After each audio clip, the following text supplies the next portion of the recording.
হুজুররা সব জিনিসের মধ্যে ইসলামকে টেনে আনেন। এই কথাটা সমাজের 5 প্রকারের মানুষ বলে। কয় প্রকারের মানুষ বলে? 5 প্রকারের মানুষ বলে। নাম্বার 1, যারা নাস্তিক, আল্লাহ বলে স্রষ্টা বলে কাউকে বিশ্বাস করে না, তারা বলে সব জায়গায় সব জিনিসের মধ্যে ইসলাম টেনে আনেন কেন? নাম্বার 2, যারা বিধর্মী, ইসলামকে বিশ্বাস করে না, তারাও বলে সব জায়গায় সব জিনিসের মধ্যে ইসলাম টেনে আনেন কেন? নাম্বার 3, যারা ইসলাম বিদ্বেষী, ইসলামকে পছন্দ করে না, দেখতে পারে না, তারাও বলে সব জায়গায় সব জিনিসের মধ্যে আপনারা ইসলামকে টেনে আনেন কেন? নাম্বার 4, যারা বংশগত মুসলমান, তারাও বলে আপনারা সব জায়গায় সব জিনিসের মধ্যে ইসলাম টেনে আনেন কেন? নাম্বার 5, যারা 14 বেশি মুসলমান, মুখে লম্বা দাড়ি, মাথায় টুপি, গায়ের মধ্যে লম্বা জামা, সুন্নতি জামা, কিন্তু ভিতরে তার কোনো ইসলাম নেই, তাকে বলা হয় 14 বেশি মুসলমান। দেখতে মুসলমান কিন্তু ভিতরে কোনো মুসলমানিত্ব নেই। গত কয়েকদিন আগে আপনারা দেখেছেন সংসদে কুমিল্লার একজন এমপি সাহেব, সে দেখতে অনেক লম্বা দাড়ি, মাথায় টুপি, গায়ের মধ্যে লম্বা জামা, দেখতে অনেক বড় আল্লাহওয়ালা দেখা যায়, কিন্তু সে সংসদের মধ্যে ইসলামের অন্যতম একটি শিয়ার পর্দা এবং বুরকা হিজাবকে নিয়ে কটূক্তি করেছে। এরকম 14 বেশি মুসলমান, প্রকাশ্য মুসলমান অথবা ইহুদি, খ্রিস্টান, বেঈমান, নাস্তিক, মুরতাদেরা ইসলামকে যত বেশি ক্ষতি না করে, 14 বেশি মুসলমানেরা ইসলামকে তার চেয়ে আরো বেশি ক্ষতি করে। তাহলে 5 প্রকারের মানুষ এই কথা বলে হুজুররা সব জিনিসের মধ্যে ইসলাম টেনে আনে। সম্মানিত হাজিরিন, এই প্রশ্নের জবাব দেওয়ার জন্য কোরআনের কয়েকটি আয়াত উপস্থাপন করি। 14 নম্বর পারা 6 নম্বর পৃষ্ঠা সূরা হিজরের 99 নম্বর আয়াত তথা এই সূরার সর্বশেষ আয়াত। আমি আর আপনি যদি নিজেকে মুসলমান হিসাবে দাবি করি, তবে আমি আর আপনি অঙ্গীকারবদ্ধ আল্লাহ পাক রব্বুল আলামিনের ইবাদত করব মৃত্যু পর্যন্ত। যারা বলবে আমি মুসলমান, আপনি মুসলমান, তথা এই কথা বলার কারণে, এই দাবি করার কারণে আমার আপনার অঙ্গীকার হয়ে যায় মৃত্যু পর্যন্ত আমি আল্লাহর ইবাদত করব, বন্দেগী করব। রব্বে কারীম বলেন, ওয়া'বুদ রাব্বাকা হাত্তা ইয়াতিয়াকাল ইয়াকিন।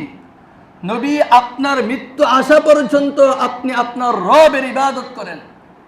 তো আল্লাহ আমাদেরকে মৃত্যু পর্যন্ত তার ইবাদত করার জন্য আদেশ করেছেন। এই জন্য আমার সর্ব জায়গায়, সর্ব অবস্থায়, সব সময় ইসলাম পালন করতে হবে, যেহেতু আমি নিজেকে মুসলমান হিসাবে দাবি করি। সূরা আলে ইমরানের 19 নম্বর আয়াতে আল্লাহ বলেন, ইন্নাদ দীনা ইনদাল্লাহিল ইসলাম। আল্লাহর কাছে একমাত্র মনোনীত, গ্রহণযোগ্য, স্বীকৃত ধর্মের নাম ইসলাম। যেহেতু আমি নিজেকে মুসলমান দাবি করি, এই জন্য সব জায়গায় সব সময় আমাকে ইসলাম পালন করতে হবে।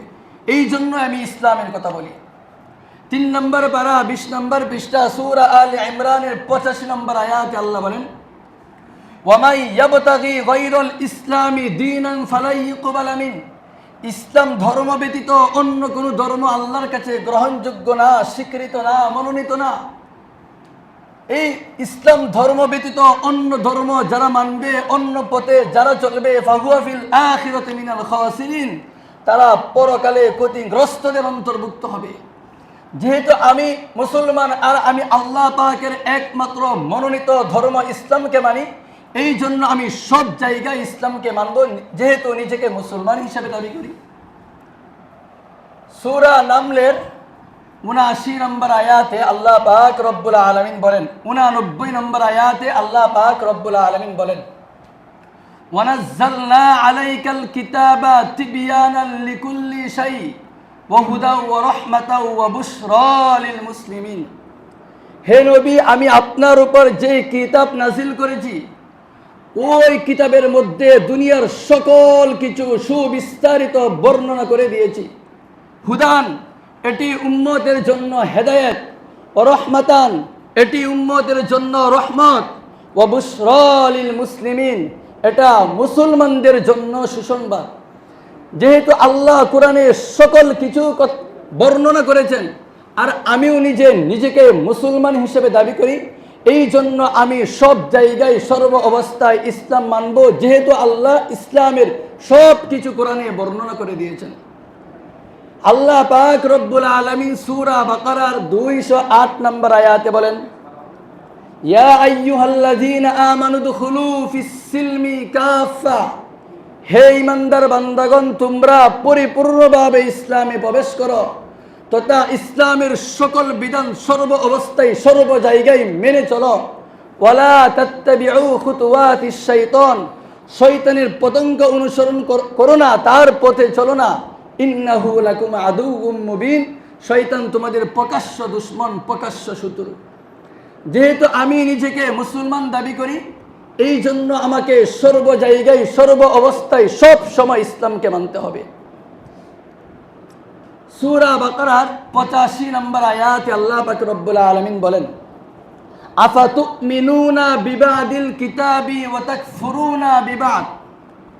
আরে মুসলমানেরা, আরে ইমানদারেরা, যারা নিজেকে মুসলমান বলে দাবি করো, ইমানদার বলে দাবি করো, আফাতুমিনুনা বিবাদিল কিতাব, তোমরা কি আল্লাহর কিতাবের কিছু বিধান মানো, ওয়া তাকফুরুনা বিবাদ, আর কিছু বিধান মানো না, অস্বীকার করো। আল্লাহর কিতাবের যেই সমস্ত বিধান তোমার মনের চাহিদা অনুযায়ী হয় ওইগুলো মানো, যেগুলো তোমার মনের বিপরীতে হয় ওয়া তাকফুরুনা বিবাদ, ওগুলো মানো না, অস্বীকার করো, এমন করো।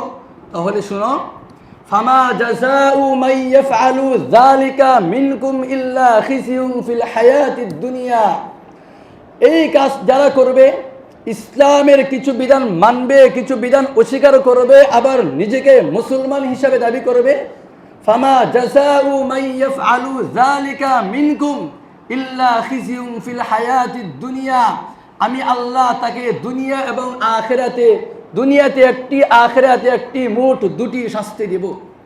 দুনিয়াতে শাস্তি দিব আল্লাহ, আমি তাকে চরমভাবে অপদস্থ করব, অপমান করব। আর আখিরাতে কি শাস্তি? কঠিন থেকে কঠিন শাস্তি দিব, তাকে কঠিন শাস্তির সম্মুখীন করব। তাহলে যারা নিজেকে মুসলমান দাবি করবে, মুসলমান দাবি করার পরেও যে বিধানগুলো নিজের পক্ষে ওগুলো মানে, যেগুলো নিজের বিপক্ষে এগুলো মানে না, তাহলে আল্লাহ তাদেরকে বলেন দুনিয়াকে তাদেরকে লাঞ্ছিত করবেন, পরকালে কঠিন শাস্তি দিবেন। ওই শাস্তি থেকে আমি আর বাঁচার জন্য আমি সর্বদাই সর্ব জায়গায় সব সময় ইসলামের কথা মানি, ইসলামকে মেনে চলতে পছন্দ করি।